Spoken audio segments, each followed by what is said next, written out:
The Gloriana said by ThebeMoon. Chapter 71. Chains. Half drunk, Hermione and Ron nearly splinched themselves apparating from Azkaban dock to Hogsmeade. They staggered into the 3 broomsticks and found a table in the upper level where they'd had their ill-fated date a month ago. Ron was still pale and shaky. He kept nervously eyeing Hermione's hair as if the Gloriana diamonds would leap off her head and attack him. It took 2 plates of sausages and potatoes to calm him down. After the waiter served them fat wedges of apple pie and left, Hermione reached across the table and took Ron's hand. "Thank you, Ronald Bilious Weasley," she said. "You more than exceeded expectations today. You were outstanding." Ron beamed as he swallowed half of his pie slice. "No higher praise from you, Hermione." He looked down at their clasped hands, then up again, and his blue eyes were sad. "I was awful to you the last time we ate here," Ron said. "Merlin, I'm no better than Lucius, calling you names, treating you like that because you didn't want to." "It's all right, Ron." He squeezed his hand. "Do you mean what you said about me?" Ron asked. "You really loved me once?" Hermione nodded, feeling a little teary. "But you love Malfoy now, don't you, Mai?" he asked. "Even with the psycho parents and the freaky diamonds and the naughty tangerines?" She nodded again. "Merlin." Ron's mouth turned down. "Will you tell Malfoy you saw his father?" Hermione sighed. "I won't have to." Ron walked Hermione back to Hogwarts, but refused to go farther than the one-eyed witch's statue. "Oh, I need to get home," he said. "Mom's likely gone spare. She'll never let me out of my room now." "Wait a minute," Hermione said. She summoned a quill and parchment out of a beaded bag and sat in the middle of the corridor, writing rapidly. "Dear Molly, please forgive Ron for leaving the burrow without telling anyone. I needed him for a delicate mission, and without Ron, my efforts would have surely failed. Ron demonstrated courage, self-discipline, and maturity, and helped me free a young woman from a captivity more terrible than she knew. I'm very proud of him. See you this Christmas. All my love, Hermione." Hermione stood and handed the parchment to Ron, who read it wide-eyed. He grinned as he rolled it up and stuffed it in his cloak. "Draco talks for me all week," he said gleefully. "Mum will be revolting." His voice climbed higher. "My boy, so brave, so mature." He held out his arm for a hug, and Hermione embraced him without hesitation, then stepped back and took his hands. "Let me know if you need protection again," Ron said, looking smug. She laughed. "I certainly will." Ron disappeared down the witch's hump with a jaunty wave, and Hermione began climbing staircases, smiling to herself. She stopped outside the Owlery to read Lucius' scroll. He wouldn't deliver anything to Astoria on his word alone. The message was as she expected, short, to the point, and vaguely creepy. "My dear Miss Greengrass, I have decided it's in our family's best interest if you remove La Chaîne d'Étoiles and return it to us. I regret the loss of such an intriguing association. Appreciatively, Lord Lucius Malfoy." Hermione shook her head, almost amused, and entered the Owlery to tie the scroll to Brownie's neck. "Take this to Astoria, please," she said, stroking the downy feathers. The owl nipped her affectionately and fluttered off. She put her gloved hands on the Owlery railing and watched Brownie's small shape disappear into the darkness. The night wind blew her hair wildly and tugged at her cloak, but she stayed despite the cold, thinking of Lucius in his cell, weaving his sick little plots. Some things never change. But then she thought of Ron, setting aside his hatred and fear to follow her into Azkaban today. She thought of Draco and Aperto Sum. She thought of Pansy and the look in her eyes when Neville touched her hair. She thought of Ginny, determined to be glamorous but not overstrung. Change. We all can change. The cold wind strengthened, sending shivers down Hermione's back, but she hardly noticed, hardly heard the rustling of feathers and soft hooting of owls. Next week were Lucius and Narcissa's trials before the Wizengamot, and those outcomes would help determine Draco's future. She sighed and turned away from the railing. Trials couldn't come soon enough. She was sick of waiting, watching Draco, keeping herself busy with potions and prison visits and hunts for love-diggers. Love-diggers? She'd never checked in with Luna, and her friend was probably roaming the castle that very minute, terrorizing innocent couples. Roubert's words from their first Dada class whispered in her mind. I want you all to think of love. Love of family, love of friends, of places and things, and yes, romantic love. Hermione froze on the Owlery stairs. Different kinds of love. Even different kinds of romantic love. Various couples shuffled through her mind. Of course! She would speak to Luna tomorrow. Hermione didn't bother to look for Draco the next morning. Like the day after she'd nicked his silver snitch, she knew the blonde would turn up. It was unfortunate that he happened to turn up in the divination corridor right after breakfast. Put the net down, Luna, Hermione was saying. You don't need the sodding loopies. I'm telling you, I know how to find your love-diggers. Luna stared at her, finally giving Hermione her full attention. Ravenclaw had spent the entire walk from the Great Hall describing a complicated chain of imaginary creatures. Woobers tend to cluster around Monsies, who are always seeing the loopies. After it rains, and loopies follow love-diggers when— Luna, Hermione repeated. All you have to do is— She trailed off as a familiar scent of cologne and warm sunshine wafted her way. Draco was striding toward them, leather bag in hand, black robe billowing. Ranger, he growled, ignoring Luna. Like that ever worked? Draco, Luna cried, eyes lighting up. Were you able to ask your mother about a fountain of memories before she was arrested? Hermione couldn't help a small groan, expecting an immediate scene, but Draco merrily glared at Luna before turning his disapproval on Hermione again. I need to speak to you, Granger. Well, I'm speaking to Luna right now, Hermione said, annoyed by his high-handedness. Calling her Granger? Let's all have a nice chat, Luna suggested, sounding just like Bluebell. She opened the door to a small classroom and swept in, net over her shoulder. Hermione huffed and followed her friend, and Draco, of course, followed Hermione, just like a chain of Woobers and Monsies. Is that a glowy gooby under your jumper, Draco? Luna asked. How clever. Their light often attracts love-diggers and— No, Draco snapped, flushing slightly as he pulled his robe closed. Hermione paid the other no heed. She was too busy looking around. The room was stuffed with divination paraphernalia. Mirrors, crystal balls, tea sets, box of twigs and eggs, moth-eaten copies of Unfogging the Future, levels 1 through 4, were stacked on the desk. A large crystal ball filled with pale fog sat on a tall stand near the teacher's desk. Of course, Hermione thought. L-A-I-D. Padma Patil had requested a divination lesson in porn, but Hermione had refused. I fail to see the point in even taking a divination nude, she told the head girl. Surely the proctors can just see everyone's future performance and mark them accordingly. Padma had stalked off in a huff, vowing to found her own study group.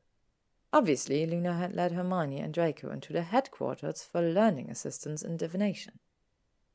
Draco was leaning against the closed door now, arms crossed, glaring at both witches. Hermione ignored him. Look, Luna. Hermione wiped rows of numbers off the blackboard with her wand and picked up a piece of chalk. She rapidly wrote 2 columns of names. No diggers around Harry and Ginny, Draco and myself, or Pansy and Neville. But plenty diggers around Theo, whether he's with me or Lavender, and especially large number around, well, Ernie and myself. Draco's glare intensified, but Luna beamed. Hermione, she cried. You can't mean— I do, Hermione said. This is obviously a special breed of love-digger attracted to romantic feelings, yes, but unrequited romantic feelings. Luna clapped her hands, thrilled. The crystal ball on the stand glowed brightly pink with two shadowy figures dancing. More like writhing, really, in the mist. "Of course," Luna cried. "Theo has unrequited feelings for you." "And Lavender does for Theo," Hermione said quickly. "And Ernie, of course, is hopelessly devoted to you. He's always looking at you." "That will be quite enough," Draco broke in, sounding just like his mother. "Luna, I assume you now have enough to go on with, so I hope you would possibly consider taking yourself and your net off to locate some pathetic pinning knob too stupid to realize his feelings will never be returned." "Oh, yes," Luna said sunningly, unravelling the previous statement with ease. It was Ravenclaw, after all. She hugged Hermione. "Thank you. Bluebell will be so pleased." "That is our mission in life, of course," Draco drawled. "And Draco, I'm sure whatever sentence your mother receives, house arrest will be involved," Luna continued. "The perfect time for renovations." Draco bristled. Hermione hustled Luna out of the room with a quick, "You're very welcome. See you in Transfiguration. Bye." She slammed the door, then turned to face Slytherin. "Speaking to me now?" Hermione asked. "You're breaking a little rule, Malfoy." Draco's face was dark. "I feel more like breaking your neck. How dare you visit my father?" Hermione walked over to the teacher's desk and hopped onto it, legs dangling. She gave the tall wizard an airy smile. "I assume Astora returned the diamonds to you?" "Yes, and she showed me the letter." Draco uncrossed his arms and stepped closer. "Apparently my father controlled the necklace all along." Pulled out his wand, and Hermione eyed it warily. "I told you to leave this be, Granger," he said. "My family, my parents, my former betrothed, mine, my business. But you just had to interfere, didn't you? What did you promise my father in return for this little favor?" "I didn't promise him anything." "I don't believe you. My father does nothing for free. What did you sacrifice to help a woman wholly undeserving of any sacrifice?" "Not a thing," Hermione said smugly. The crystal ball beside the desk shifted to dark grey fog swirling around a slender pointed shape. "You think you can play games with me?" Draco's voice shook with fury. "You think you can go alone to Azkaban and play games with my father?" "I didn't go alone," Hermione said. "Ronald came with me." Draco's jaw dropped. "Ron felt terrible about calling me Death Eater whore," Hermione went on serenely. "This was his good opportunity to make it up to me." Draco's eyes narrowed. "I don't believe a word of this. I don't believe you took Ronald Moran as a way of life Weasley to Azkaban to help you confront my father." Hermione shrugged. "See for yourself. As I told you before, I'm a rubbish at cluemans." "You think I won't? I want to know every word my father said to you." Draco stepped closer still, threatening figure swathed in his black robe, one pointed at Hermione's head. Hermione swallowed, but didn't look away. "Go on," she said. Draco hesitated. "I'll be careful." "While you're in there, you might take a look at my pawn," Hermione said. "I'm sure you're behind." His lips quivered, almost a smile. Then Draco nodded and whispered, "Legolemons." Hermione trembled. Draco's sudden nearness was flooding her senses, and now his magic was flooding her mind. But instead of her visit with Lucius, other scenes crowded forward. Draco's wicked smirk on the carriage ride to Hogwarts. The firelight on his face the night of the Gryffindor party. Draco's face so young and broken with cupcake on his shoulder. "Don't be angry." Draco holding her on his broom. Draco wet and shivering in a Gryffindor blanket. And finally, Draco standing before her in his bedroom with a curled lip and haunted eyes. "You do not want to know what I thought of you then at night, alone in the dark." Draco staggered back, panting, the connection broken. "Control yourself!" he snapped, his face bright red. "You control yourself!" Hermione hissed back, a little rattled herself. You're the big Death Eater trained expert. He looked over at the crystal ball, which was inky black except for a tiny, bouncing pink shape. Draco closed his eyes for an instant and took a deep breath. "All right," he said more calmly. Just think of your visit to Azkaban." Another deep breath. "Think of my father." Hermione nodded and closed her own eye. It was easier without seeing Draco's face. Again she felt his magic, now unerringly focused on the recent encounter. "Miss Granger, the chapter on musical runes. Wacky Fate. I loved Ron when your son was still mired in evil and hate. Mudblood whore." Draco's magic quivered and threatened to break the connection, but he refocused. "You've already said that Draco wouldn't use it, Miss Granger. Maybe his ass won't be so dainty." Horror rippled through Draco's magic, but it held. "Miss Granger, are you also wild for hold, though you seem tame?" Somehow Draco held on until he reached her memory of leaving Lucius' room. Then he lowered his wand and stepped back. His face was bloodless and his wand trembled. "You really didn't," he breathed. You didn't promise him anything." Hermione sniffed. "Of course not." "He was looking at you." Draco growled. "Yes," she said. "Malfoy men, they were all puffs." "He was talking runes with you," Draco said, as if no topic could be more suggestive. "About dirges." "Yes," Hermione said again. She almost rolled her eyes, but then she remembered her discussion of dirges with Draco in the charms classroom over the Codex Runicus. Draco had played that odd, halting, heartbreaking tune on the runes for her. Then he'd backed her against the chalkboard.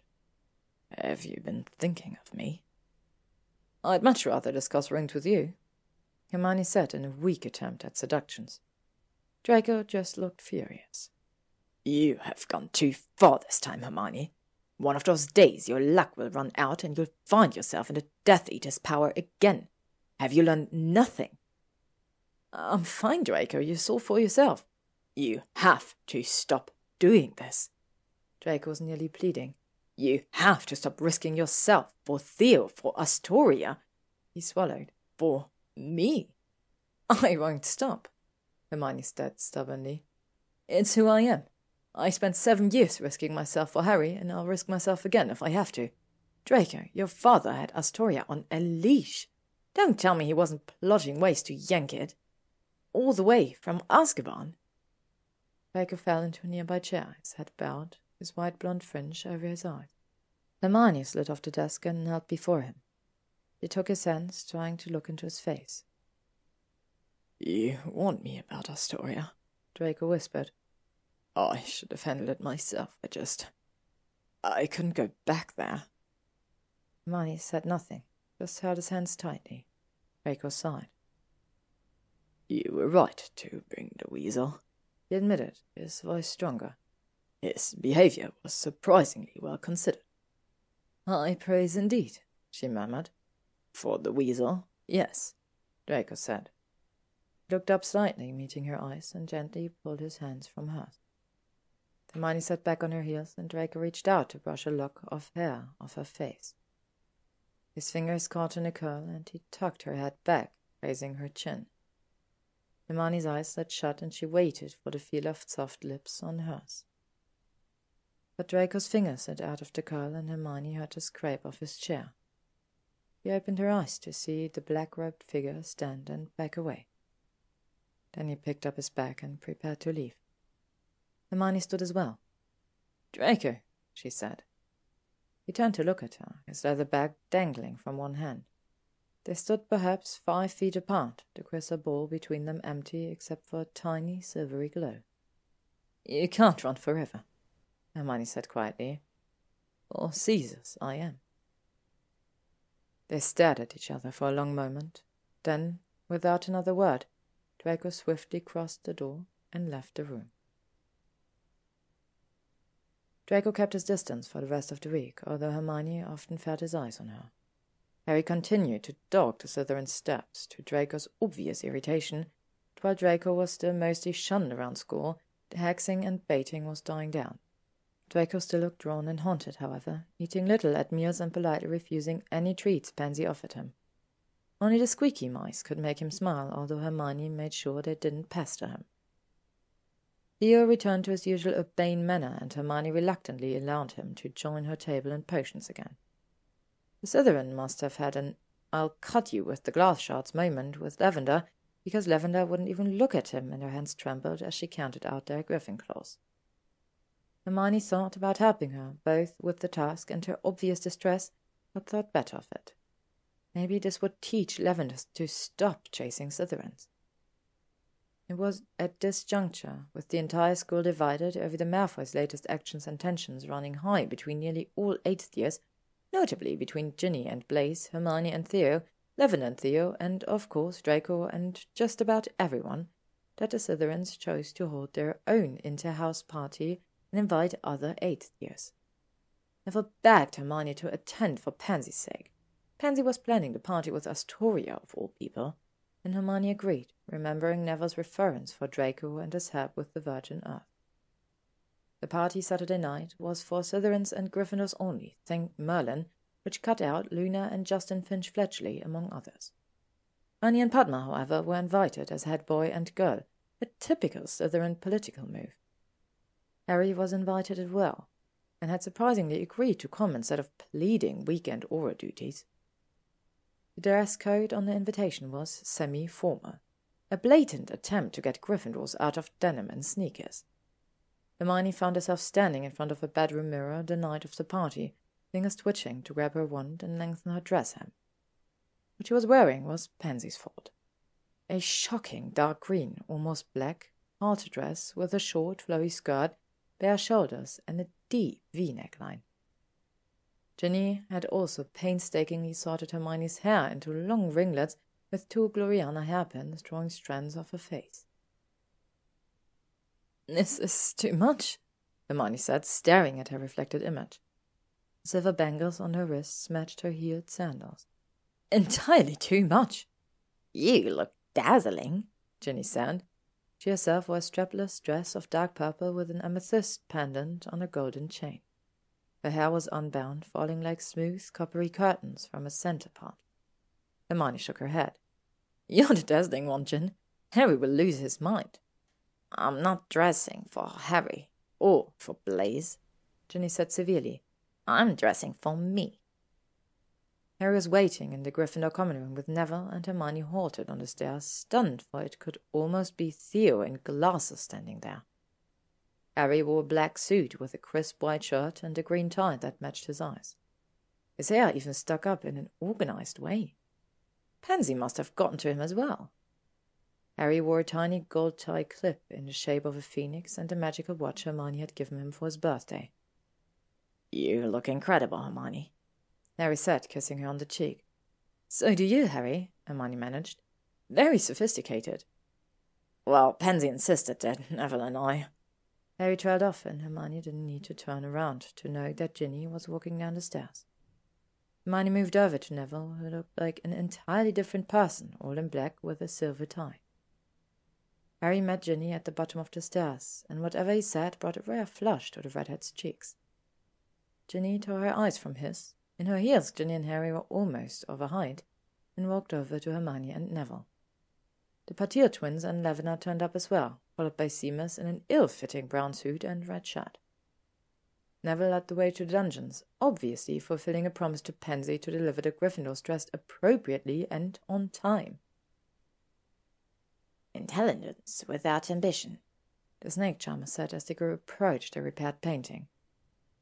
"A bird without wings," Neville responded. The charmer suddenly stood and bowed. "Welcome to Slytherin Dungeons, little hellebore," he said politely to Hermione. Painted cobra uncoiled and bowed as well. Nearly everyone stared at the portrait in confusion, but Hermione smiled. "Thank you, sir," she said. She caught Harry's eye, and he grinned at her. The portrait's door swung open, and the steamy strains of R&B wound into the corridor. Ginny, well used to Slytherin ways now, led the group inside. Hermione followed, amused to hear Muggle music in this pure-blood bastion. A party in the snake pit, she thought. Godric help us all. To be continued. Next up, corrupting influences and Lavender strikes again. We have a Slytherin party in the next chapter, and yes, Theo is going to want to dance with Hermione. Should she dance with him? I honestly can't make up my mind. Thank you for listening to this chapter of the Gloriana set by ThebeMoon, read by Alex Mabella. If you'd like to stay up to date on upcoming chapters and stories, you can follow me on YouTube, Spotify, or AO3.